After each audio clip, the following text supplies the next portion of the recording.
En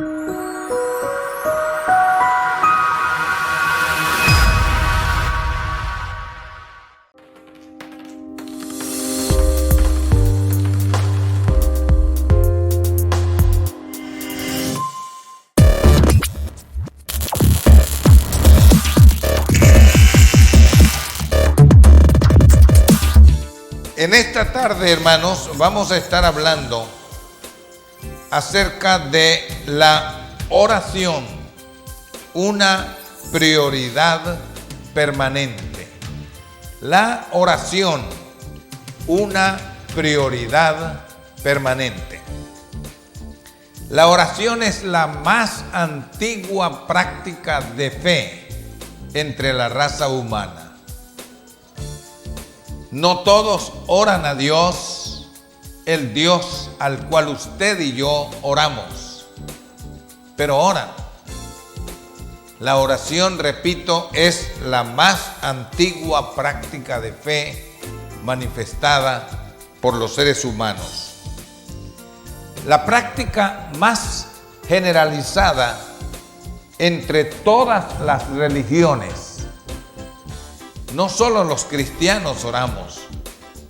Orar no es algo nada más de los cristianos.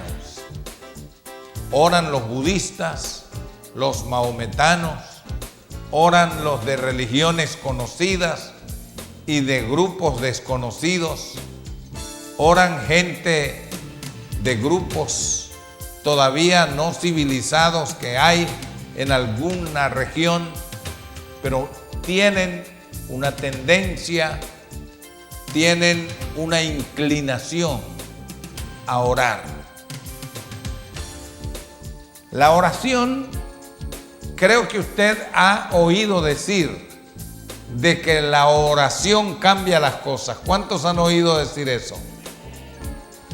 Y la pregunta que seguiría es: ¿cuántos han cambiado algunas cosas a través de la oración?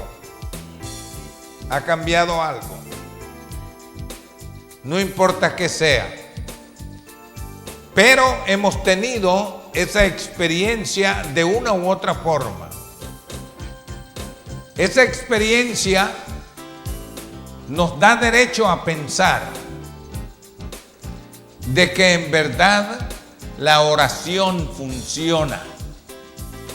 Lo decimos constantemente. Y yo quiero en esta hora compartirle unos pensamientos relacionados a esto,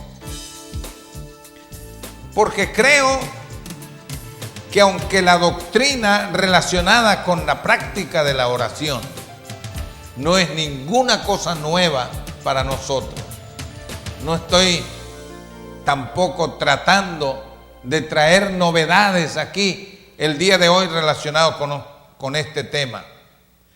Lo que sí quiero hacer es un énfasis claro acerca de la necesidad que tenemos como personas, como familia y como iglesia de hacer de la oración una práctica que tenga prioridad permanente en nosotros.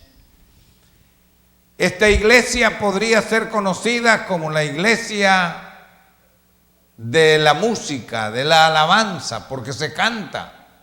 Y qué alegre es cantar. A mí me gusta. Y hermoso es cuando podemos escuchar las alabanzas, el tiempo que se dedica a la alabanza. Otros lugares son conocidos por sus estudios, por la enseñanza que dan. Enseñanzas de todo tipo en cuanto a vida cristiana se refiere. Otras pueden ser conocidas por ser congregaciones en donde se distribuye alimentos, se atiende el área social Y así podríamos detallar algunas cuantas cosas que podrían identificar a la iglesia. Pero a través de este pasaje de Isaías, a través de este profeta, el Señor hace un compromiso. Y en ese compromiso dice: yo los llevaré a mi santo monte, los recrearé en mi casa de oración. Y en la parte final menciona lo que ya citamos: porque mi casa será llamada casa de oración. Decíamos que la oración es la práctica más antigua de fe manifestada por el ser humano. Hay oraciones de todo tipo. Y la oración hace una diferencia. Creemos firmemente que la oración cambia las cosas. Y cuando nosotros apelamos a la práctica de la oración en la dimensión que debiéramos hacerlo, las cosas que ocurren o podrían ocurrir se vuelven realmente numerosas y maravillosas. ¿Cuántos de ustedes han tenido una dulce experiencia con la oración? Una sanidad, una provisión, alguna cosa que ocurrió en su vida, en la vida de su familia o en la vida de la iglesia en la cual usted estuvo antes de hacerse parte con nosotros aquí en el Centro Cristiano Hispano. La oración. Yo quiero presentar 5 motivaciones en que suele ejercitarse la oración. 5 motivaciones. Hemos estado en estos días disfrutando de un bonito ambiente en más de una actividad, y creo que en parte es la respuesta de Dios a la oración. Hemos integrado un grupo de hermanos y hermanas que se están ocupando en intercesión.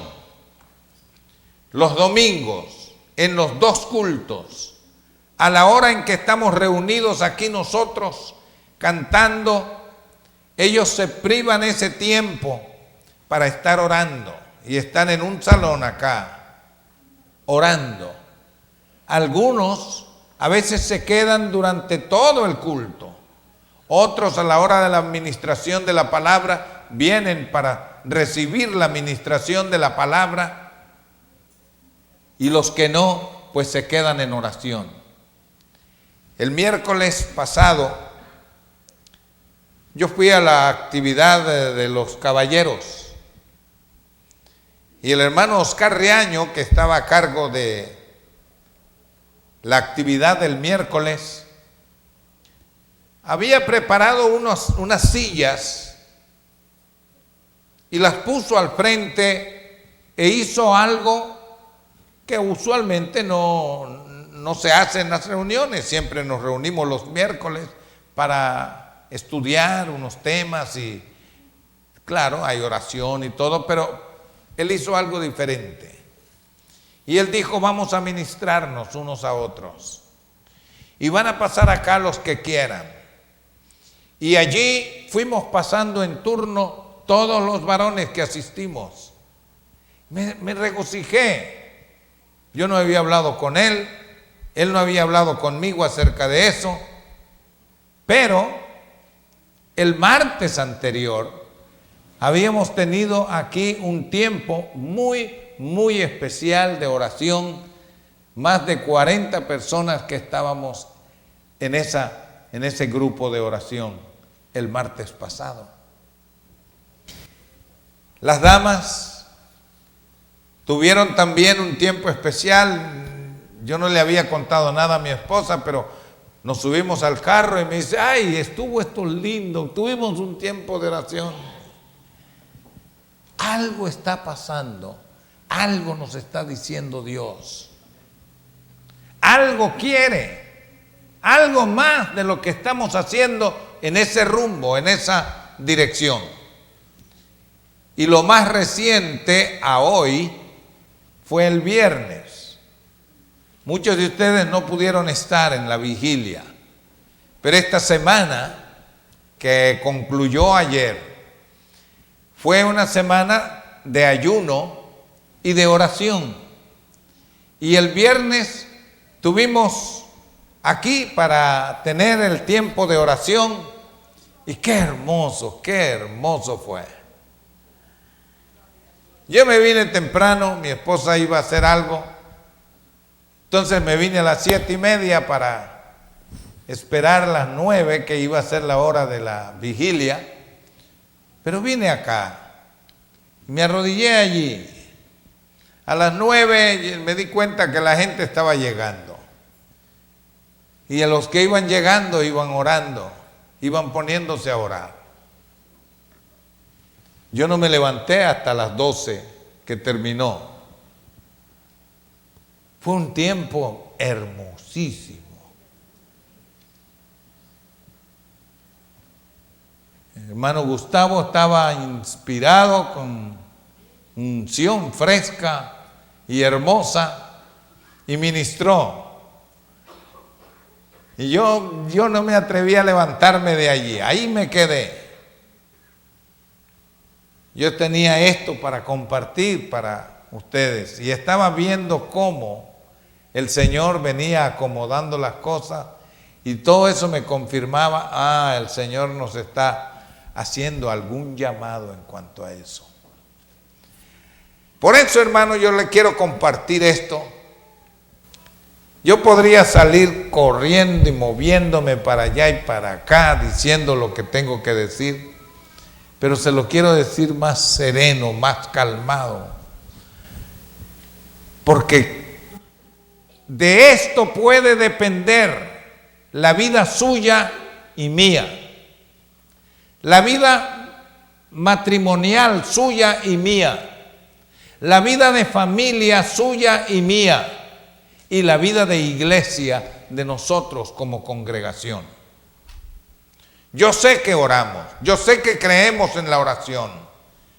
La doctrina de la oración es familiar a nosotros, pero con todo y ese reconocimiento, yo siento que el Señor está pidiéndonos que dediquemos más tiempo a la oración, porque el éxito en lo que corresponde ser la vida espiritual no está en los títulos que nosotros podamos tener, títulos teológicos o seculares, no está en los recursos que nosotros podemos manejar, recursos financieros, recursos humanos o de cualquier otra naturaleza.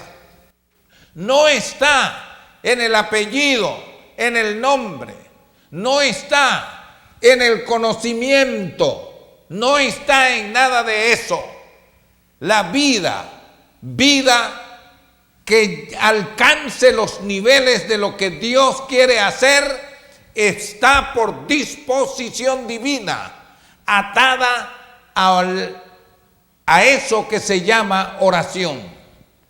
Yo quiero que usted recuerde una cosa muy importante en la vida y ministerio del Señor Jesucristo.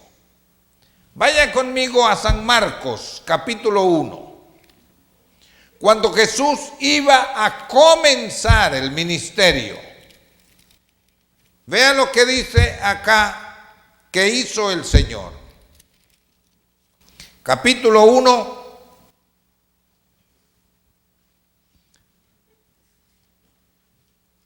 Versículo 35.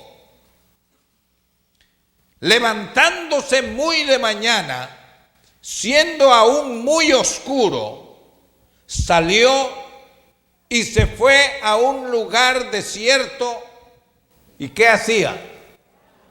Y allí oraba. Y le buscó Simón y los que con él estaban. Y hallándole, le dijeron: todos te buscan.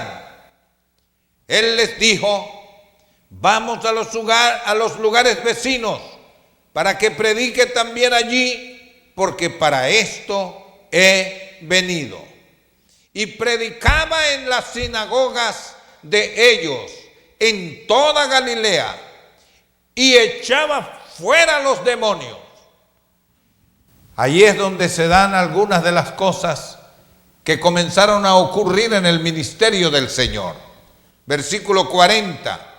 Vino a él un leproso, rogándole, e hincada la rodilla le dijo: si quieres, puedes limpiarme. Y Jesús, teniendo misericordia de él, extendió la mano y le tocó y le dijo: quiero, sé limpio.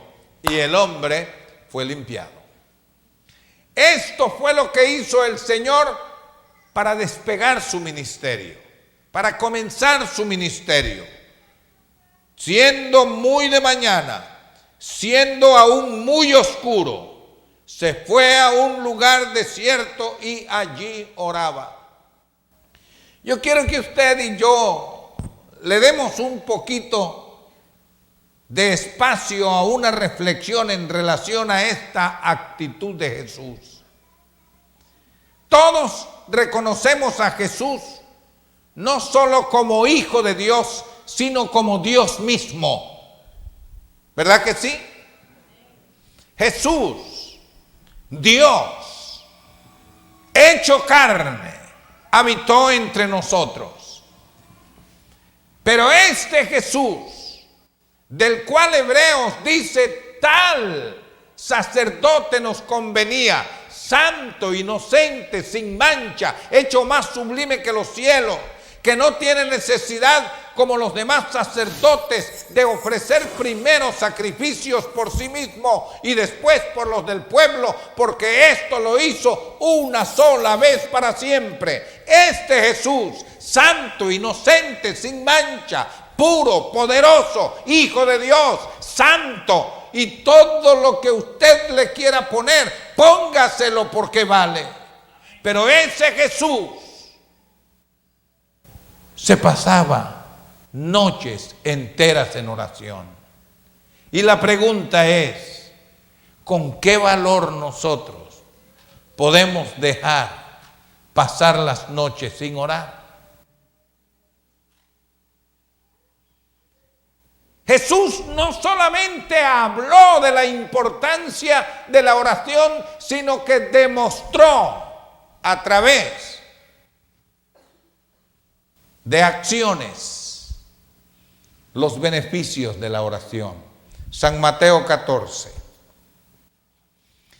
Vamos a ver ya un tiempecito adelante en el ministerio.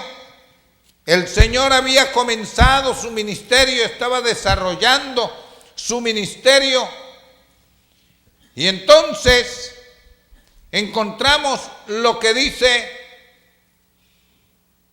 en Mateo 14, del 22 en adelante.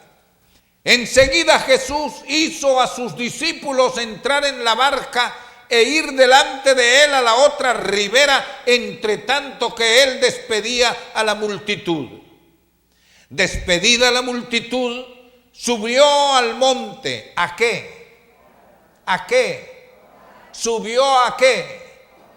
A orar. Subió a orar aparte. Y cuando llegó la noche, estaba allí solo.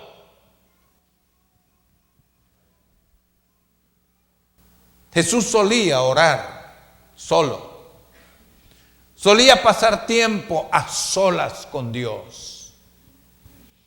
Es una forma de decirnos a voz en cuello la importancia que tiene el pasar a solas con Dios.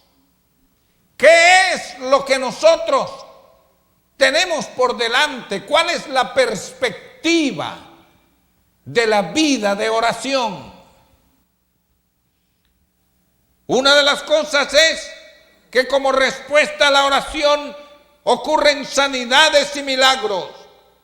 Como respuesta a la oración hay revelaciones dadas por Dios. Como respuesta a la oración hay salvación de almas en forma espontánea. Como respuesta a la oración hay liberación. Son rotas las cadenas, son rotas ataduras. En respuesta a la oración hay abundancia y riqueza espiritual en nuestras vidas. Vemos entonces en Marcos 1:35 a Jesús para comenzar el ministerio. Pasó allá a solas en oración. Lo vemos a la mitad de su ministerio más o menos en Mateo 14:23. Se pasa allí la noche en oración. Podríamos verlo y decir, pero tú como que no tienes necesidad de pasar noches enteras orando, Jesús. Tú eres hijo de Dios, tú eres poderoso, tú eres... Él no admite eso. Lo necesitó para sí y lo hizo también para dejarnos a nosotros un ejemplo contundente, un mensaje que no debemos nosotros pasar desapercibido. Y vamos al otro extremo. Veámoslo ya a Jesús en las postrimerías de su ministerio. Cuando está a punto ya casi de terminar los 3 años y medio de ministerio. Y allí, en San Lucas 22, vaya conmigo un momento y vea, lo vimos al comienzo del ministerio en Marcos, en Mateo, a mitad del ministerio, y ahora aquí, en Lucas 22, en el versículo 39 dice, y saliendo se fue como solía. ¿Qué quiere decir eso? Como solía, como acostumbraba, como acostumbraba. No era una acción aislada, no era una acción por allá que si acaso lo tomaba a bien hacer, no, era como acostumbraba. Al monte de los olivos, y sus discípulos también le siguieron. Cuando llegó a aquel lugar, ¿qué fue lo que dijo? Orad, que no entréis en tentación. Y él se apartó de ellos a distancia como de un tiro de piedra, y puesto de rodillas, ¿qué hizo? Oró como él acostumbraba, como él solía hacerlo. Oró. Ahí tenemos al Hijo de Dios. Acá ora porque está comenzando. Acá ora porque él siente esa necesidad, sabe que tiene esa necesidad. Y ahora, aunque está en las postrimerías de su ministerio, él sabe que la oración es todavía una práctica de la cual no puede desprenderse, no puede desenchufarse, no puede dejar eso allá a un lado. Él quiere cumplir la voluntad de Dios, y si queremos cumplir con la voluntad de Dios en la mejor manera posible, debemos mantenernos conectados a través de la oración al motor poderoso que hay en la gracia divina, en el poder de Dios, para poder cumplir con la misión que el Señor nos ha confiado. ¿Pero qué pasó?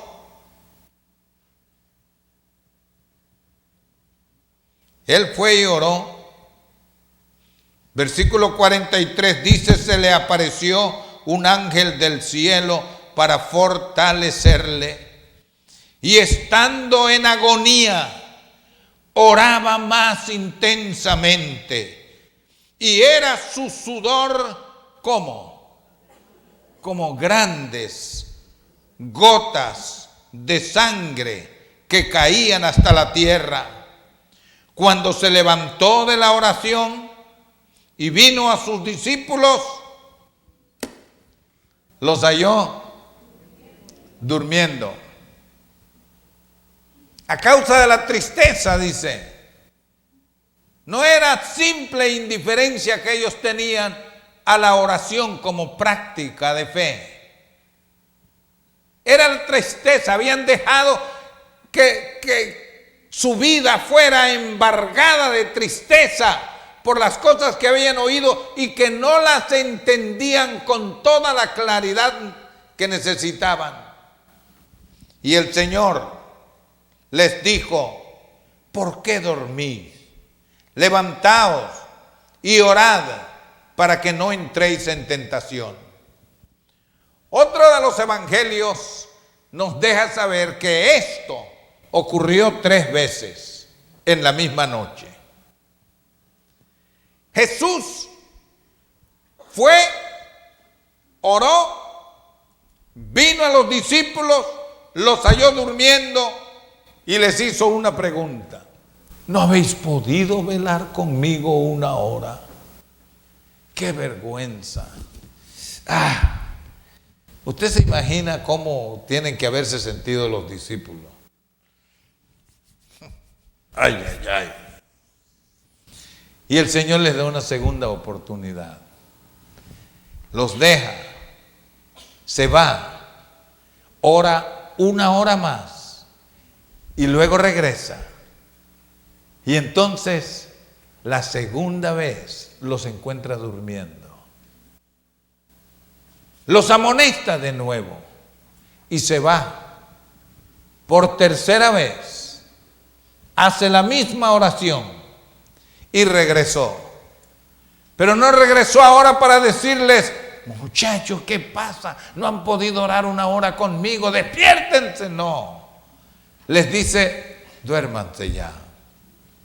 Porque, hermano, hay un tiempo en que nosotros vamos a poder orar con eficacia, pero va a llegar un momento cuando hasta la oración va a estar de más. La oración de más, sí. Cuando el Señor va a decir: duerman ya, descansen, ya no hay más nada que hacer.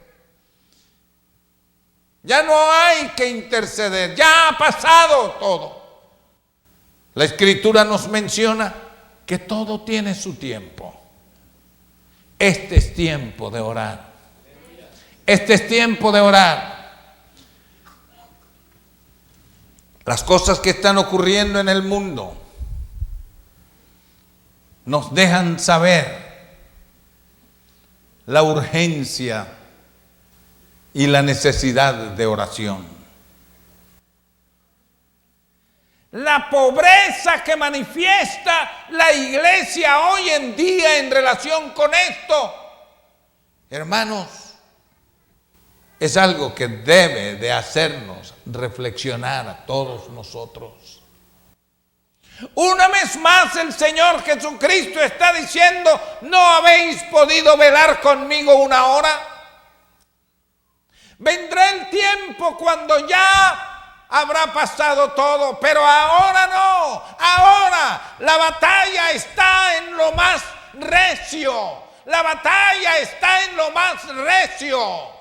A nivel de familia, a nivel de persona, a nivel de salud, a nivel de economía, a nivel de cultura, a nivel de política, a todos los niveles. Ahora es cuando la batalla está más recia.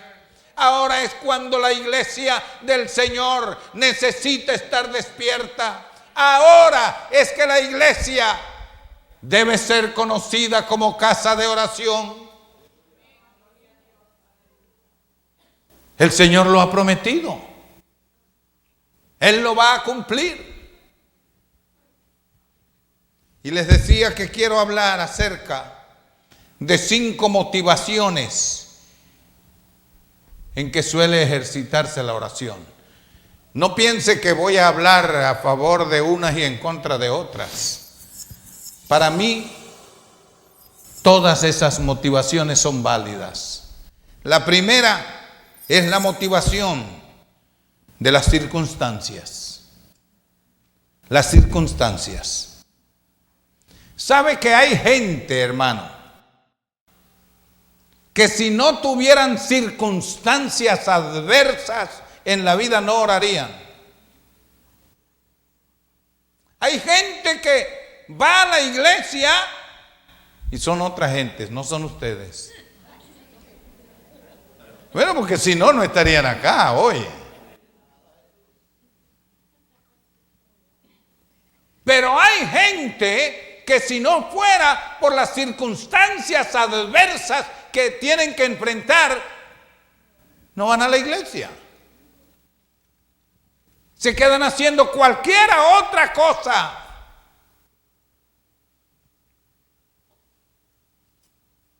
Yo tuve una persona que fue miembro de una iglesia que pastoreé, y yo me daba cuenta cuando ese o no tenía trabajo,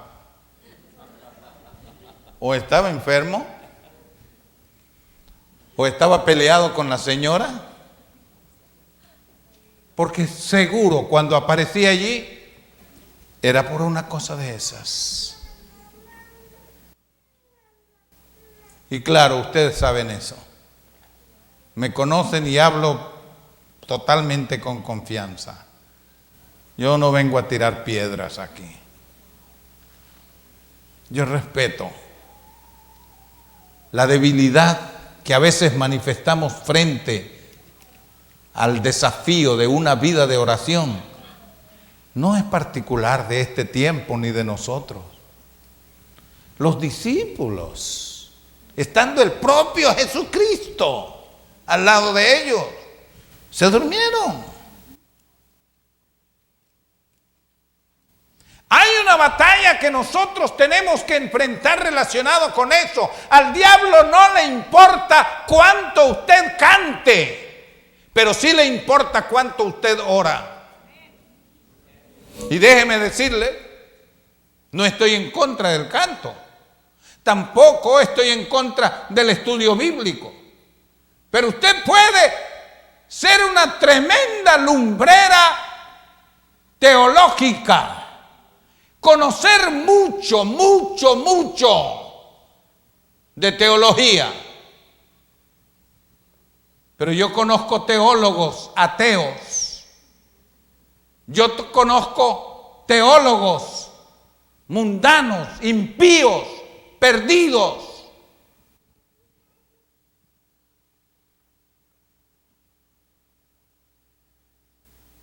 La vida de oración es algo decisivo. Las circunstancias no es que las descartemos.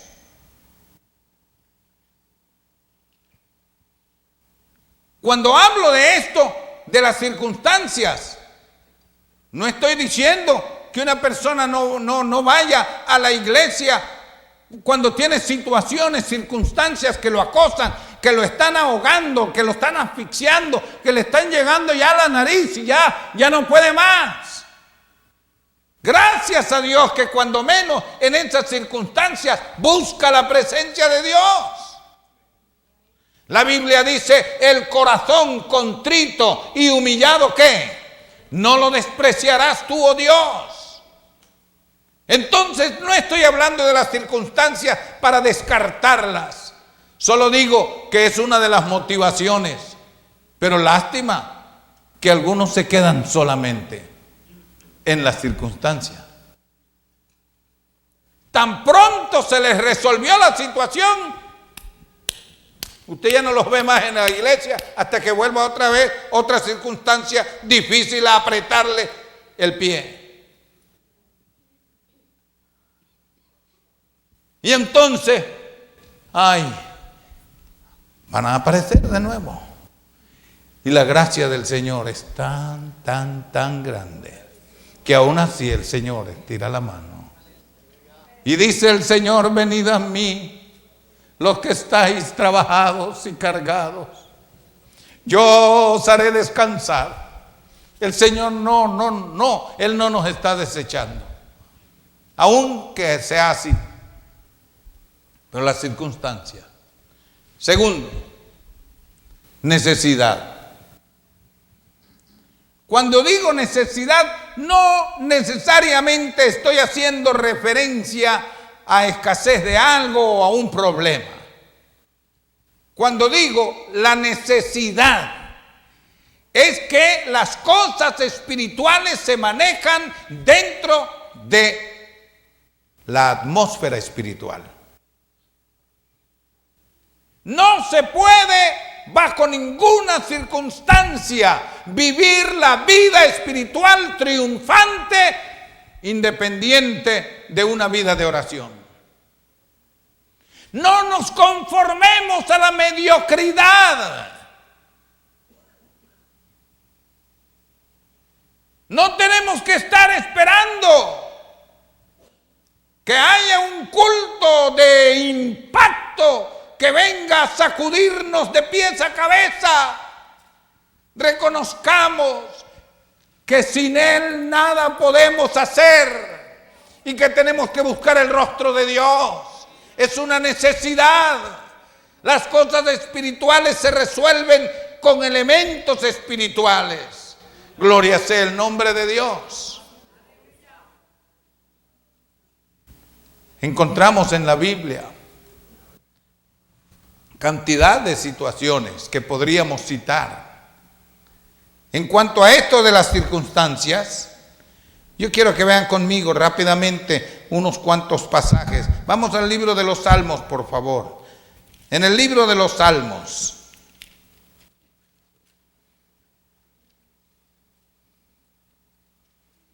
en el Salmo 27, ahí encontramos que dice: Jehová es mi luz y mi salvación, ¿de quién temeré? Jehová es la fortaleza de mi vida, ¿de quién he de atemorizarme? Aunque un ejército, versículo 3, aunque un ejército acampe contra mí, no temerá mi corazón. Aunque contra mí se levante guerra, yo estaré confiado. ¿Quién es el que puede hablar así? El que busca a Dios, el que busca el rostro de Dios, el que se refugia en el Señor. Ese es el que puede hacerlo. Por eso dice en el versículo 4: una cosa he demandado a Dios, esta buscaré, que esté yo en la casa de Dios todos los días de mi vida, para contemplar la hermosura de Jehová y para inquirir en su templo. ¡Aleluya! ¡Oh, qué bueno! Cuando el hombre puede entrar por las puertas de la casa de Dios, que es conocida como casa de oración, casa de refugio, y que puede venir a la presencia del Señor, tal como se nos invita en Hebreos: confiadamente, acerquémonos confiadamente al trono de la gracia, para alcanzar misericordia y hallar gracia para el oportuno socorro. En el Salmo 34, vea lo que ocurre. Allí dice, en el Salmo 34:1: bendeciré a Jehová en todo tiempo, su alabanza estará de continuo en mi boca. Pero en el 4 dice: busqué ¿a quién? A Jehová. ¿Y qué pasó? Él me oyó. No hay cosa más hermosa que buscar a alguien que le puede responder, a alguien que le puede oír. Aleluya. Y Dios es eso. Dios es eso, no vacile. Si tiene una vez, venga una vez. Y si necesita otra vez, venga otra vez. Y si lo necesita otra vez, venga otra vez. Y si otra vez lo necesita, venga otra vez. Venga y busque al Señor, el cual tiene las manos extendidas para ayudarnos. Para ayudarnos. Usted ha oído sin duda esto, pero dicen que había un hombre, tenía problemas con el vicio de la bebidas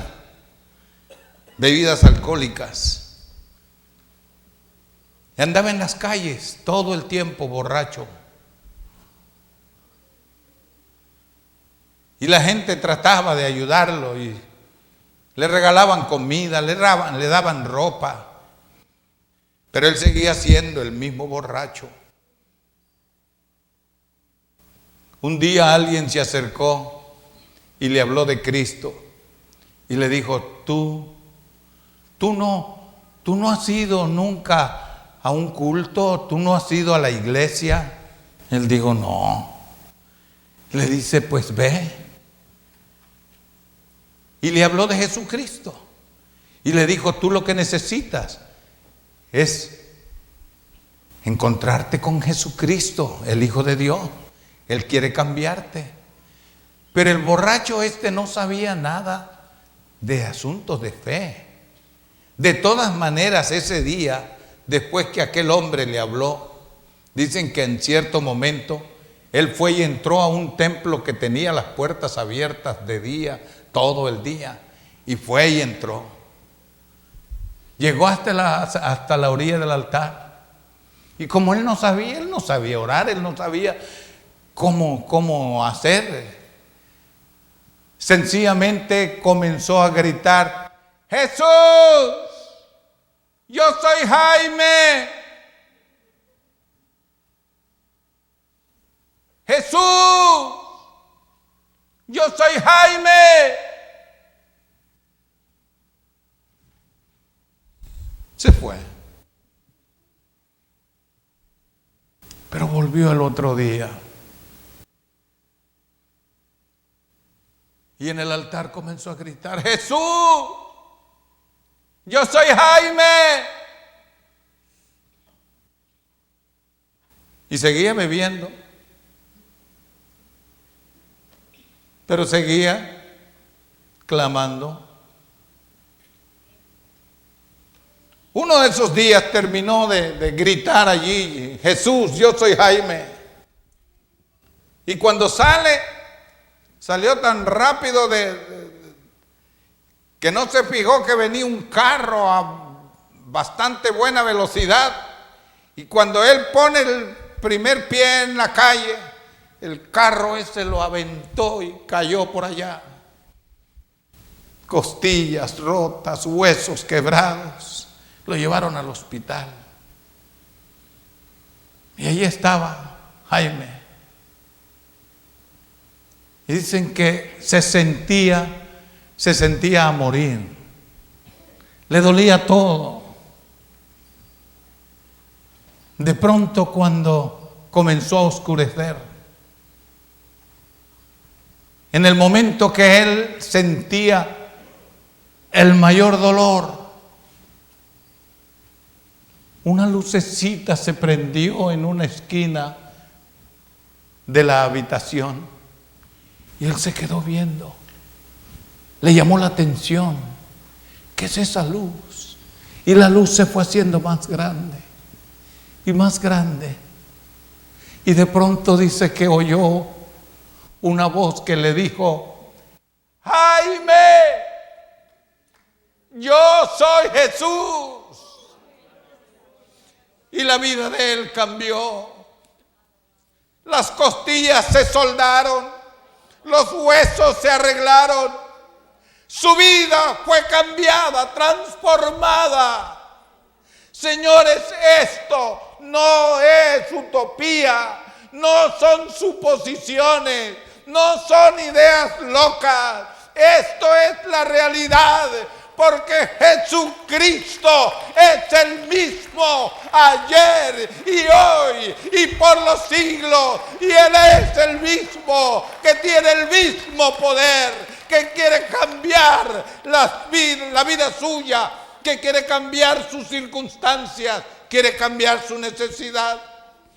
Usted puede ser hombre o mujer, no importan las circunstancias, no importa su necesidad. En medio de su necesidad, busque a Dios. La tercera motivación la hallamos en Primera de Tesalonicenses 5:17. No lo busque. Es una frase bien sencilla, usted se la sabe de memoria. Ahí lo que dice es: orad sin cesar. Debe de motivarnos a la oración el mandato del Señor. Una de las motivaciones es que dijimos las circunstancias. 2, la necesidad. 3, el mandamiento. El Señor ha dicho: orad sin cesar. El Señor de diferentes formas lo dice en su palabra. Esta es una tercera motivación. Vayan ahora al Salmo 42 conmigo,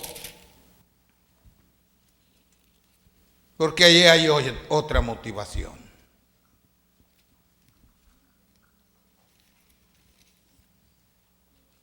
Salmo 42. En el versículo 1 dice: como el siervo, ¿qué cosa? Brama. ¿Por qué brama el siervo? Por las corrientes de las aguas. Tiene sed, sed devoradora, sed que lo consume, sed que lo desespera. Tiene sed el siervo y brama. Y esa figura la toma el escritor bíblico para decir: como el siervo brama por las corrientes de las aguas, así clama por ti, oh Dios, el alma mía. Así clama por ti, oh Dios, el alma mía. Ojalá que nosotros seamos capaces de ser motivados no solo por las circunstancias. Como ya les dije, no tengo nada en contra de que haya circunstancias que le motiven a buscar a Dios. Gracias a Dios por esas circunstancias, si es que ellas lo mueven o le mueven a buscar a Dios. Gracias a Dios por esas necesidades. Gracias a Dios por el mandato. Pero es todavía mejor si es por anhelo. Que el alma suya llegue a un punto de entender: yo no puedo sin Él. Sin Él la vida no tiene sentido. Sin Él no vale. Sin Él no puedo. Él mismo lo dijo: sin mí nada podéis hacer. Que haya un anhelo dentro de nosotros. Pero un poquito atrás, en el capítulo 37 de los Salmos, está la quinta motivación. Salmos 37. Este hombre en el versículo 3 dice: confía en Dios y haz el bien. Pero en el 4 dice: deleítate. ¿Cómo dice? ¿Cómo dice? Deleítate a sí mismo en Jehová, y Él te concederá las peticiones de tu corazón. Deleítate.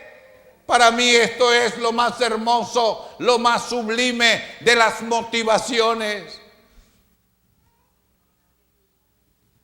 Hay un poema que Yo lo cito de vez en cuando, porque dice: no me mueve mi Dios para quererte el cielo que me tienes prometido, ni me mueve el infierno tan temido para dejar por eso de ofenderte. Tú me mueves, Señor. Tú me mueves, Señor.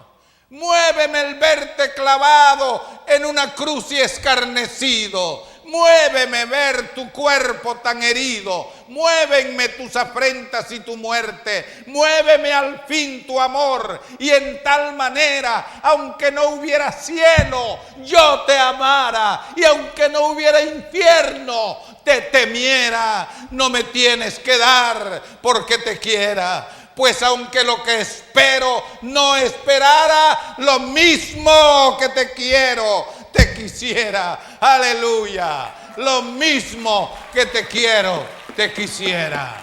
Lo mismo que te quiero, te quisiera. Deleite, deleite. Que esa sea nuestra motivación.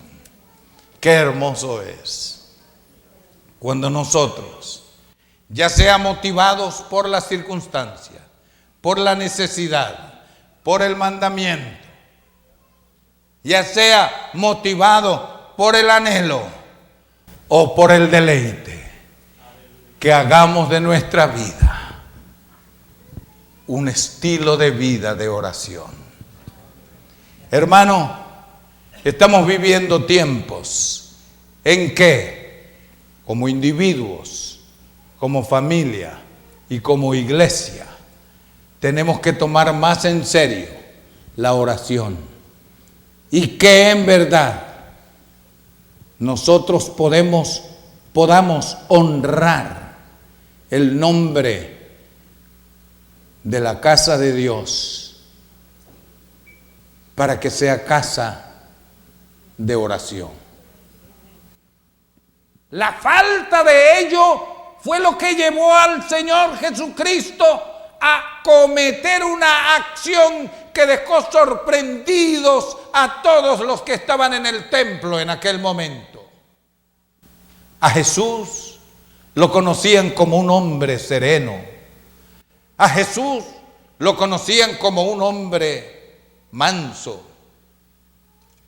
Jesús conocido como un hombre ecuánime. Pero aquel día, Él dejó sorprendido a todo el mundo. Entró al templo como había entrado muchas otras veces. Comenzó a caminar hasta que se acercó donde estaban las mesas de los cambistas. Unos vendiendo corderos, otros vendiendo ovejas, otros ofreciendo palomas al mejor postor.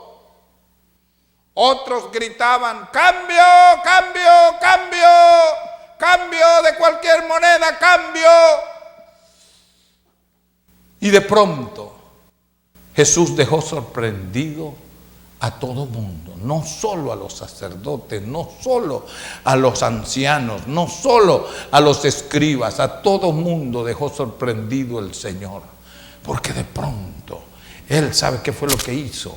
El Señor había preparado de antemano y agarró un azote. Y se acercó el Señor y comenzó a tirar a diestra y siniestra con aquel azote, al tiempo que su voz se dejó oír como un trueno en aquel lugar. Y dice: mi casa, casa de oración será llamada a todas las naciones, mas vosotros la habéis convertido en cueva de ladrones. Y comenzó a tirar en todas direcciones aquel azote. Tiró las mesas, tiró las monedas, las palomas salieron volando, las ovejas salieron corriendo. La ira se había encendido. Jesucristo dio una advertencia para que ellos pudieran evitar la ira del juicio venidero. Hermano, no seamos una iglesia más. No seamos una congregación más.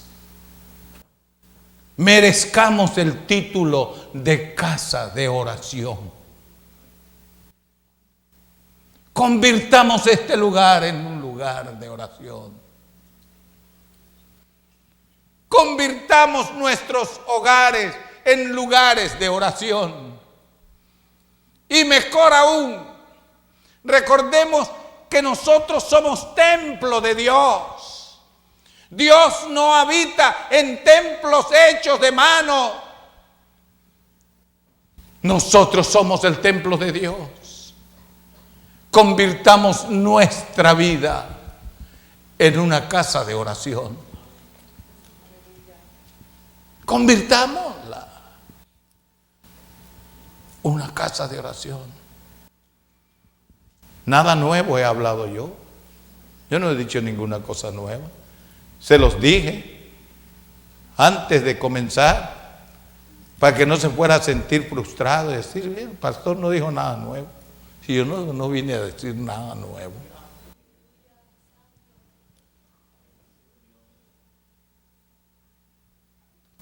Lo que sí vine es a decirle, Dios está queriendo hacer una obra que requiere que nosotros busquemos el rostro de Dios en oración. Buscad a Dios mientras puede ser hallado, llamadle en tanto que está cercano. Ese pasaje generalmente lo aplicamos a personas no convertidas, pero no fue dicho para los no convertidos. Eso fue dicho para el pueblo de Dios. Lo que pasa es que se habían hecho los desentendidos. Lo que pasa es que le habían dado la espalda a Dios. Lo que pasa es que decían que amaban a Dios, pero no eran capaces de buscar su rostro. Decían que amaban a Dios y no se acercaban siquiera a Él. Él tuvo que abrir la boca del profeta para que le dijera, acercaos a mí y yo me acercaré a vosotros, dice el Señor. ¿Y sabe cuál es la garantía? Hermosa garantía. Es que cuando Dios da un paso, espera que usted dé otro. Y cuando usted da un paso hacia Dios, Dios da otro paso hacia usted. Y usted da otro paso hacia Dios. Y Dios da otro paso hacia usted. Y así sucesivamente, hasta quedar juntos el uno al otro.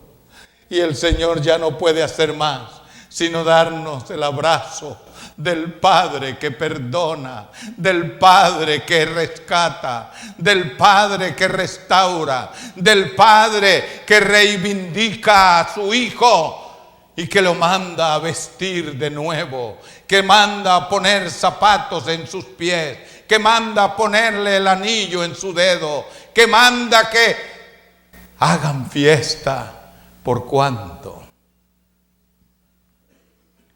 este hijo perdido era y ha sido hallado.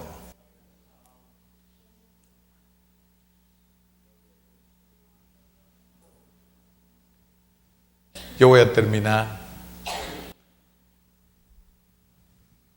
Había pensado que iba a hablar menos, pero no pude.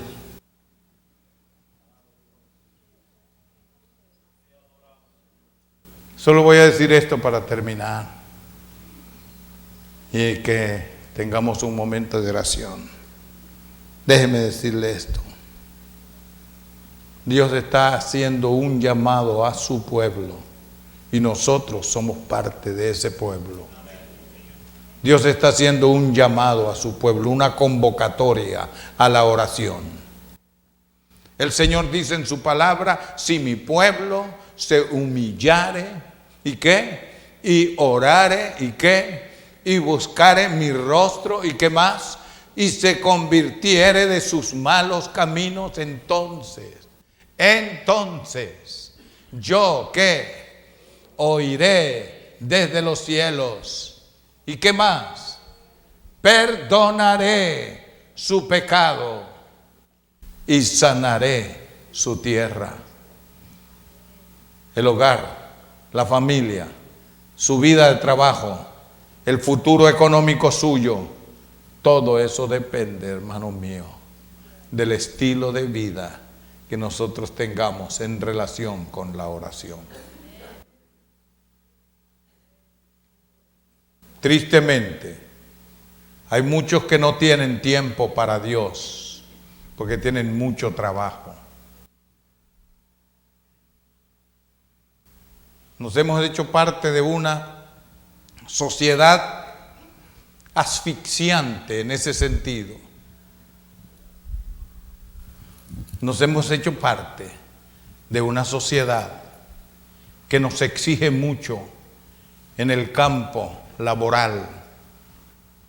No tenemos tiempo para la familia, no tenemos tiempo para Dios, no tenemos tiempo para las cosas espirituales, tenemos tiempo para recreación, tenemos tiempo para muchas otras cosas, pero no tenemos el tiempo necesario para lo espiritual. Hermano, antes que sea tarde,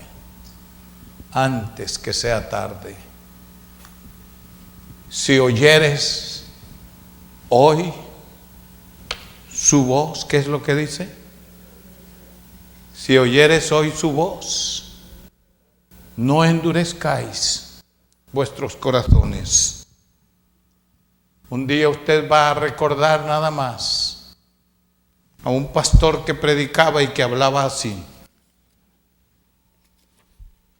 yo no voy a vivir para siempre. Y si muero, yo espero que voy a ir con el Señor. Porque eso es lo que quiero. Porque lo que quiero es estar con Él. Porque mi destino no es aquí. Porque lo que busco no son las cosas terrenales. Lo terrenal para mí es solamente algo transitorio.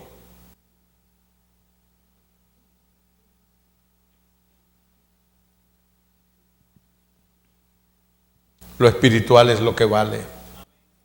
Por eso el Señor dice en su palabra: poned la mira en las cosas de arriba, no en las de la tierra.